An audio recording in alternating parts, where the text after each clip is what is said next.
आ आ आई. Yes. ब ब बदक. क क कणीदार. आ हं? ख ख खमंग. ग ग गोकुळ तू. हा. अगदी घरच्यासारखं. कणीदार खमंग म्हणजेच गोकुळ तूप. General insurance pensioners association western झोनची सभा कोकणात झाली. या सभेत नेमके काय ठराव घेण्यात आले हे ऐकूया या संघटनेच्या पदाधिकाऱ्यांकडून. जनरल इन्शुरन्स पेन्शनर्स असोसिएशनची 2 दिवसांची मीटिंग कोकणात झाली. महत्त्वाच्या पदाधिकाऱ्यांची मीटिंग होती.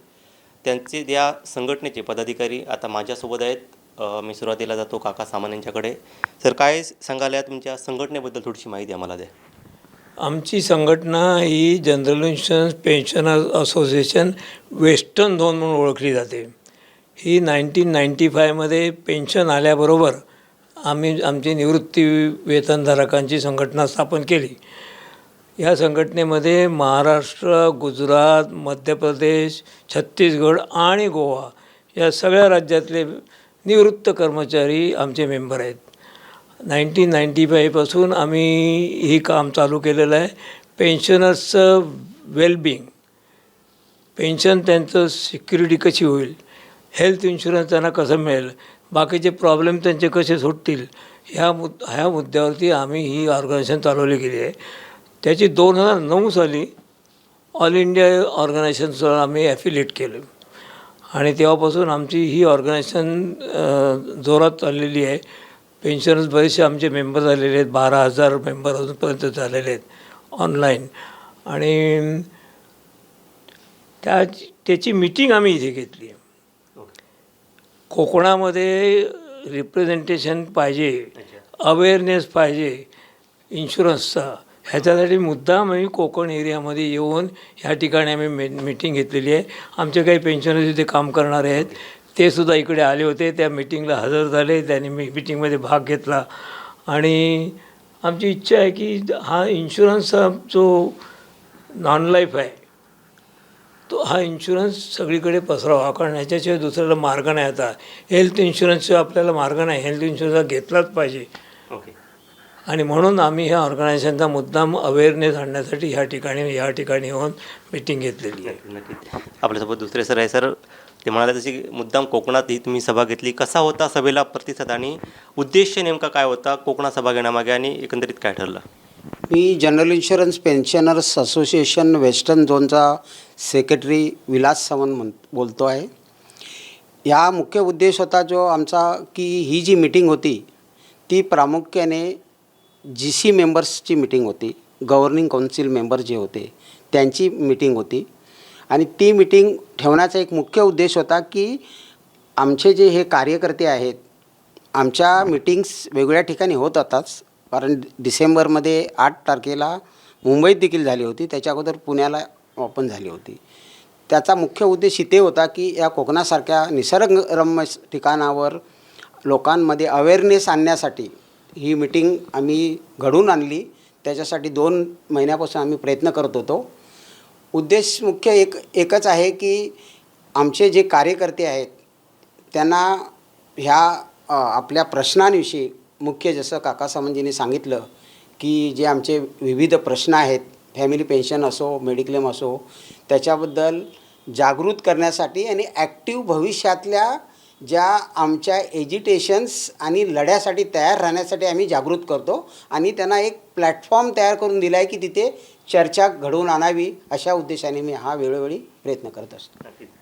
और एक आमच्यासोबत अजून पदाधिकारी आहेत. सर, कल की मीटिंग का रिस्पांस कैसा रहा और क्या तय हुआ कल के मीटिंग में, क्या रिजोल्यूशन हुए? मीटिंग एक्चुअली 2 दिन का था. कल था, आज था. मैं you Banerjee, general secretary general insurance pensioners all India federation से मैं बोल रहा हूँ.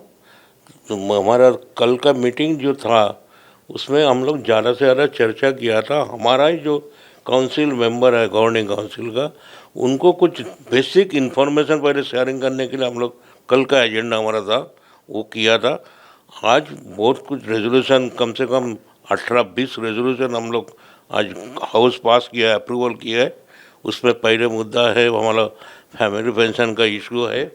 15% जो फैमिली पेंशन अभी मिल रहा है उसको बढ़ोतरी बैंक में भी हो गया 30%, हमारा LIC में हो गया 30%। हम लोग खाली फाइनेंशियल इंस्टीट्यूशन में बाकी है जिसको अभी तक 15% दिया है। सेकंड मुद्दा जो है हम लोग का अभी भी बेसिक का जो बढ़ोतरी होना चाहिए सेंट्रल गवर्नमेंट में, जैसा पेंशन हर 10 साल में पे कमीशन का रिकमेंडेशन में बढ़ता है, हमारा इधर ऐसा कुछ बढ़ोतरी 1995 से आज 2024 बेसिक पेंशन जिसको उस टाइम में 500 था, आज भी उसका वही 500 ही बेसिक है, वो बढ़ोतरी हुआ नहीं है। वो हमारा रेजोल्यूशन पास किया गवर्नमेंट को ऊपर, हम लोग ये दूंगा मिनिस्ट्री ऑफ फाइनेंस में। तीसरा जो है मुद्दा हम लोग का जो पब्लिक सेक्टर जो 4 कंपनी है, हम लोग ये चाहता हूँ जो उसको एक कॉरपोरेशन बनाने के लिए लाइक LIC, जिसमें हमारा ये जो पब्लिक सेक्टर का जो कंपनीज आज लॉस में चल रहा है, इनका सॉल्वेंसी मार्जिन जो ज़रूरत से भी बहुत कम नीचे चला गया, उसको अगर ऊपर लाने का ये मार्केट जो चल रहा है प्राइवेट का, इसका अंदर बिजनेस का जिस तरह से एग्रेसिव मार्केटिंग हो रहा है उसमें प्राइवेट का शेयर आज 70% के ऊपर चला गया और ये 4 कंपनी ओनली 30% है।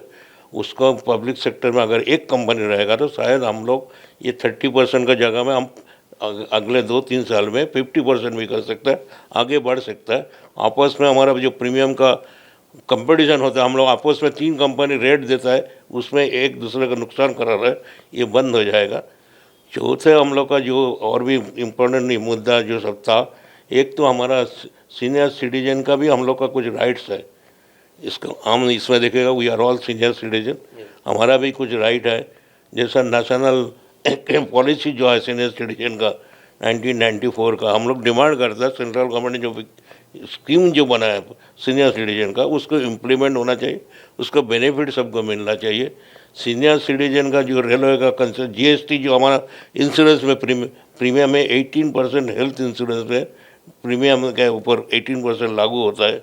हम चाहता है गवर्नमेंट जब भी हेल्थ के ऊपर इतना इम्पोर्टेंस दे रहा है, सभी नागरिक को दे रहा है, सुविधा दे रहा है, 18% बहुत ज़्यादा हो जाता है, उसमें कंसेशन देना चाहिए। हम लोग को भी, हम लोग सभी लोग हेल्थ का प्रीमियम कवर लेता हूँ पॉलिसी, उसमें अगर GST कम करना चाहिए, इसके बारे में भी रेजोल्यूशन लिया है। हम चाहता है जो हम लोग को सीनियर सिटीजन का जैसा महाराष्ट्र गवर्नमेंट ने कुछ सुविधा दिया है, ST बस में जो लोग 75 हो गया उसको फ्री में उसका प्रवास कर सकता है, तो रेलवे में कंसेशन देता था सीनियर सिटीजन को, वो लोग उस समय रेलवे जेंट्स को 40%, सीनियर सिटीजन को, वुमेन को 50% दे रहा था। कोविड के बाद उसको बंद कर दिया, कोविड का टाइम से, और बाद में बोल रहा है मिनिस्ट्री गवर्नमेंट जो ये बहुत कॉस्ट ज़्यादा हो जाता है, ये हम लोग से देना नहीं चाहिए। बट हमारा सीनियर सिटीजन का जो राइट्स है वो फिर से रिस्टोर करने के लिए हम भी ये रेजोल्यूशन आज ये मीटिंग में पास किया है। हमारा और भी छोटा छोटा मुद्दा जो है NPS का जो है, जो न्यू पेंशन सर्विस का जो पॉलिसी है, वो NPS को हम लोग चाहता हूँ जो 2010 के बाद हमारा इंडस्ट्री में जो जितना एम्प्लॉयमेंट हुआ ये लोग NPS में चला गया। हम चाहते हैं जो वो लोग को भी हमारा 1995 का जो ओल्ड पेंशन स्कीम बोलता है, उस पेंशन स्कीम का उसका अंदर उसको वो लोग को भी लेना चाहिए। ये मेन ये मुद्दा आज का रेजोल्यूशन हम लोग सभी हाउस का जितना काउंसिल मेंबर इनानिमसली अप्रूव किया। ये रेजोल्यूशन हम लोग हमारा जो 4 कंपनी का जिप्सा का बोर्ड है चेयरमैन, उनको फॉरवर्ड करेंगे, उसको 4 कंपनी का चेयरमैन को देंगे। हमारा जो डिपार्टमेंट ऑफ फाइनेंशियल सर्विस है वो लोग ही कंट्रोल करता है, उधर भी कॉपी देंगे और मिनिस्ट्री ऑफ फाइनेंस में भी हम लोग भेजेंगे। आपने अभी GST का मुद्दा आपने किया, तो GST प्रीमियम पे कम करके मुनाफा कंपनी को हो सकता है कि क्या? नहीं, कंपनी को तो मुनाफा होता ही नहीं है इसमें। तो ये पैसा आपको मालूम है GST का 18% मीन्स 9% स्टेट 9% सेंट्रल, ऐसा डिवाइड होता है। इसमें कुछ प्रीमियम बढ़ सकता है क्या? प्रीमियम नहीं बढ़ेगा, इसमें राहत मिलता है। जो पॉलिसी होल्डर होता है उसको राहत होता है, उसका प्रीमियम कम हो जाता है। हमारे पास आज 100 रुपये का प्रीमियम होएगा, GST 18% 118 होता है। अगर GST को माफ़ कर देंगे तो 100 रुपीज़ में 1 को पैसे मिलेंगे, 18 रुपये सस्ता हो जाता है। ये इसका हमारा डिमांड है। जो खाली हेल्थ पॉलिसी जो है आम जनता को सुविधा के लिए, क्योंकि लोग हमारे देश में आज गरीब बहुत है, तो उसका ये जो बोझ हो जाता है 18% और ये तो उसको कम से कम ये पर्टिकुलर राहत मिल रही है। अजून एक पदाधिकारी आहेत आमच्यासोबत. सर, जो डिमांड है बनर्जी सर ने बताया, क्या एक कॉमन सी डिमांड है, बहुत सालों से संघर्ष चल रहा है, क्या रिस्पांस आता है गवर्नमेंट से आपकी तरफ? सर, मैं श्याम माथुर हूँ और general insurance pensioners association all India federation का मैं डिप्टी जनरल सेक्रेटरी हूँ. डिमांड एक्चुअली में देखा जाए तो हमारी मेन जो डिमांड है वो ये रहती है कि जब 1995 की इन्होंने पेंशन स्कीम इंट्रोड्यूस की थी 96 में, तो हमारी पेंशन स्कीम वही थी जो सेंट्रल गवर्नमेंट एम्प्लॉयज़ की उस समय थी. समय के हिसाब से उनके पे कमीशन के हिसाब से रिकमेंडेशंस जो है उनके आने के बाद में उनकी पेंशन स्कीम जो है वो इम्प्रूव होती रही. लेकिन हमारी पेंशन स्कीम आज भी 1995 की जो है वही है. न तो हमारा पेंशन अपडेशन होता है, न आज की तारीख में जैसे इन्होंने LIC, बैंक्स, RBI सारी जगह फैमिली पेंशन भी 30% कर दिया है, लेकिन हमारे यहाँ पर अभी भी नहीं किया है. हमारी गवर्नमेंट से बहुत डिमांड रहती है और चूँकि मैं दिल्ली जनरली हमारी जो जिप्सा गवर्निंग बॉडी है चारों कंपनी की, वो मिनिस्ट्री में जाता रहता हूँ. वहाँ पर मेन इशू आता है वो यही आता है कि आपके पास प्रॉफिटेबिलिटी नहीं है. प्रॉफिटेबिलिटी के लिए सिर्फ हमारी कॉमर्शियल इंस्टीट्यूशन की तरह हम काम नहीं कर रहे हैं, क्योंकि गवर्नमेंट की वेलफेयर स्कीम्स जितनी भी होती है वो सारी वो हमारे थ्रू जो है, हमारी इंश्योरेंस कंपनी के थ्रू जो है वो उसको इम्प्लीमेंट कराते हैं. और उसमें जो लॉसेज होते हैं उसको हम कॉमर्शियल इंस्टीट्यूशन के हिसाब से हमें रीइंबर्स भी नहीं करते हैं. हमारी एक एक पॉलिसी, जैसे एग्जांपल के लिए मैं कह रहा हूँ कि एक सिंपल पॉलिसी जो गवर्नमेंट गुजरात स्टेट ने दी थी हेल्थ के लिए, वो हमारी एक सब्सिडी ने उसको अंडरराइट किया था. उस एक पॉलिसी में 2,500 करोड़ का लॉस रहा. तो ये वेलफेयर स्कीम तो गवर्नमेंट की थी, इम्प्लीमेंट हमारे थ्रू कराई, लेकिन कॉमर्शियल डिसीजन नहीं होने के कारण हमें कंपल्शन में वो इंश्योरेंस करना पड़ा. तो हमारी डिमांड ये रहती है कि या तो आप बैंक्स की तरह, अगर ऐसी कोई आप स्कीम अगर इंट्रोड्यूस कर रहे हैं तो बैंक की तरह जो NPS में चला जाता है पैसा, NPA कर देते हैं जिसकी रिकवरी नहीं हो सकती है. तो ऐसी पॉलिसी में जो हमें लॉस होता है उसको भी हमारी बैलेंस शीट से अगर ये हटाते हैं तो हमारी जो परफॉर्मेंस है वो काफ़ी बढ़ सकती है. और सारी चीज़ आकर वो यही कहते हैं कि आपकी प्रॉफिटेबिलिटी नहीं है तो हम आपको ज़्यादा बेनिफिट दे नहीं सकते, जबकि गवर्नमेंट की खुद की स्कीम्स ऐसी हैं जिनकी वजह से हमें लॉस होता है. तो हमारी संघर्ष हमेशा रहा है और हमें या तो वो हमारे जो लॉसेज होते हैं गवर्नमेंट स्कीम में वो रीइंबर्स करे, या फिर हमें कॉमर्शियल इंस्टीट्यूशन की तरह काम करने दें ताकि हम प्रॉफिट जो है वो जनरेट कर सकते हैं. हमारी डिमांड्स बहुत है, हमारी जो उम्मीदें हैं सरकार से वो बहुत है, लेकिन सरकार, मुझे लगता नहीं है कि ये सरकार के कोई इन पब्लिक सेक्टर कंपनियों को लेके कोई डायरेक्ट उनके दिमाग में कोई पिक्चर है, रोड मैप है. कभी ये पार्लियामेंट में कहते हैं कि हम 3 कंपनियों को मर्ज कर रहे हैं, उसमें काफ़ी पैसा लगाते हैं लेकिन वो मर्ज करते नहीं हैं, उसको ड्रॉप कर देते हैं. कभी ये पार्लियामेंट में कहते हैं कि हम किसी एक कंपनी को प्राइवेट करेंगे. तो ये जो हमारी जो कंपनियां चलती है वो गुडविल पे चलती है, और गुडविल अगर मार्केट में एक बार एडवर्स होता है तो हमें उसको रिकवर करने में भी टाइम लगता है. हम लगातार परस्यू करते रहते हैं और हमें अभी तक कहीं से ना नहीं बोली है, लेकिन हमारी जो डिमांड्स हैं उसमें कभी हमें पॉजिटिव रेस्पॉन्स भी अभी नहीं आया है. उसी में हम संघर्ष कैसे बढ़ाएं उसी चीज़ को हम हाईलाइट कर रहे हैं. हमारे जो मेंबर्स हैं उन मेंबर्स को हम एजुकेट कर रहे हैं कि जब हमें संघर्ष करना पड़ेगा तो वो भी उसके लिए तैयार रहें. अभी सर, मार्केट में प्राइवेट प्लेयर्स बहुत काम कर रहे हैं जनरल इंश्योरेंस में. क्या ये प्राइवेट प्लेयर्स का इफेक्ट सरकारी जो कंपनी है उन पे हो रहा है क्या, और कैसे आप उसको देखते हैं? और आप अभी अपने मुद्दा उठाए कि सरकारी कंपनियों का कुछ प्राइवेटाइजेशन कर रहे हैं, क्या इफेक्ट हो सकते हैं आगे?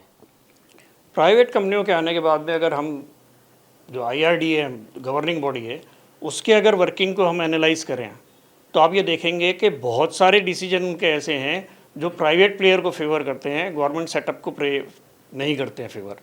हमने थर्ड पार्टी का एक बहुत बड़ा इशू था कि थर्ड पार्टी का प्रीमियम जो है वो गवर्नमेंट नॉमिनल रखती है लेकिन उसके लॉसेज जो है वो बहुत ज़्यादा हैं. तो शुरू में जब प्राइवेट कंपनी आई थी तो कंपनी इसको भी किया था इन्होंने कि जितना लॉसेज आ रहे हैं उसको पूल किया जाए और जितनी भी प्राइवेट कंपनियां हैं, जितनी भी जनरल इंश्योरेंस में कंपनियां हैं, वो सारी उसको अपने प्रीमियम के हिसाब से शेयर करें. कुछ दिन वो चला, उसके बाद में वो भी डिसमेंटल कर दिया इन्होंने. और उसका इफेक्ट ये होता है कि गवर्नमेंट कंपनी, आप देखें प्राइवेट कंपनी में थर्ड पार्टी के लिए आदमी जाने में हिचकता था, लेकिन हम गवर्नमेंट कंपनी होने के कारण हम उसको रिफ्यूज़ भी नहीं कर पाते थे. तो वो एक बहुत बड़ा सेटबैक हमारे लिए रहा है। अभी हेल्थ में भी ये हो रहा है कि 2 साल का, नई पॉलिसी में 2 साल का जो वेटिंग पीरियड होता है वो प्राइवेट कंपनी अपने यहाँ पर वेटिंग पीरियड में पॉलिसी ले लेती है, उसके बाद में कोशिश करती है कि ये पोर्टल उसको पोर्ट करके और जनरल इंश्योरेंस की जो कंपनियां हैं उनको कर दें, ताकि उसके बाद में जब क्लेम आएगा तो वो कंपनियां बियर करें। और एक बैनर्जी सर ने मुद्दा उठाया था कि ओल्ड पेंशन और एनपीएस का, अभी सरकार कह रही है कि ओल्ड पेंशन पे बहुत ज़्यादा कर्मचारियों पे पैसा खर्च हो रहा है और एक काम का पैसा नहीं है, इसकी तरफ आप कैसे देखते हो? एक्चुअली में क्या है कि गवर्नमेंट की जो पेंशन स्कीम है उसकी में और हमारी जो पेंशन स्कीम है उसमें डिफरेंस है।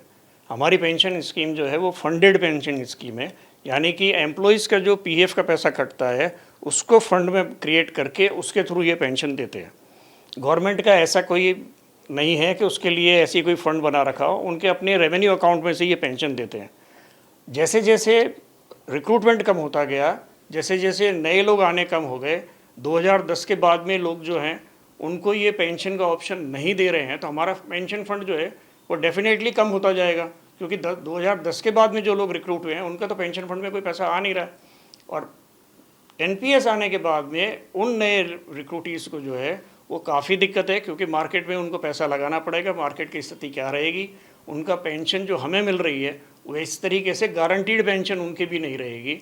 तो ये एक एनपीएस जो है सारी, आपने देखा होगा बहुत सारी स्टेट्स ने इसको रोल बैक किया है, तो हमारी भी ये डिमांड है कि हमारे यहाँ पर भी इसको रोल बैक करके और 95 की पेंशन स्कीम सबको देनी चाहिए। सर आपके पास आता हो, और एक मुद्दा एम्प्लॉयमेंट का आता है। जब भी सरकारी कंपनियां को सर बोल रहे हैं कि 2010 से रिक्रूटमेंट कम हो गई, कि एक एम्प्लॉयमेंट जनरेट करने का एक अच्छा तरीका सरकारी कंपनी है, और अभी कैसा गवर्नमेंट कैसा देखते हैं कि आगे रिक्रूटमेंट करेंगी कि नहीं किया, और क्या अभी का हालात पोजीशन क्या है?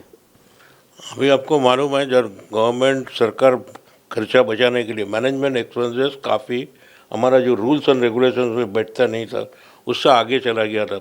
उसको कम करने के लिए DFS, department of financial service, instruction दे रहा था चारों कंपनी को, आप मैनेजमेंट एक्सपेंसेस को कम कराओ। तो उसके लिए मैनेजमेंट एक्सपेंस कम करने के लिए आहिस्ता आहिस्ता, एक तो 2004 में हमारा पास से स्पेशल वॉलंटरी रिटायरमेंट स्कीम करके काफ़ी लोग उस टाइम में कम से कम 20,000 का 15,000 कम से कम SVRS लिया, स्पेशल वॉलंटरी रिटायरमेंट स्कीम, जिसपे 5 साल का एडवांस सैलरी भी दिया था। अभी उसको बाद से आहिस्ते आहिस्ते लोग रिटायर होने को लगा, रिक्रूटमेंट नहीं किया, एक्सेप्टिंग क्लास 1 में ऑफिसर्स का जो कैडर है उसमें कुछ शुरू किया था रिक्रूटमेंट, थोड़ा थोड़ा कंपल्सरी अपॉइंटमेंट भी बंद कर दिया था। 2014 में कुछ कंपल्सरी अपॉइंटमेंट फिर से रिज्यूम किया थोड़ा। आज अभी जब कोविड में कुछ हमारा एम्प्लॉयज़ का वो को ये डेथ, कोविड में डेथ हो गए, उनको अभी कंपनी को रियलाइज़ हो रहा है स्टाफ कम है, कम से कम कंपल्सरी अपॉइंटमेंट में कम से वो लोग को जॉब दे सकता है। गवर्नमेंट परमिशन दिया, कुछ क्लास 3 में, क्लास 4 में लोग उधर जॉब मिला है।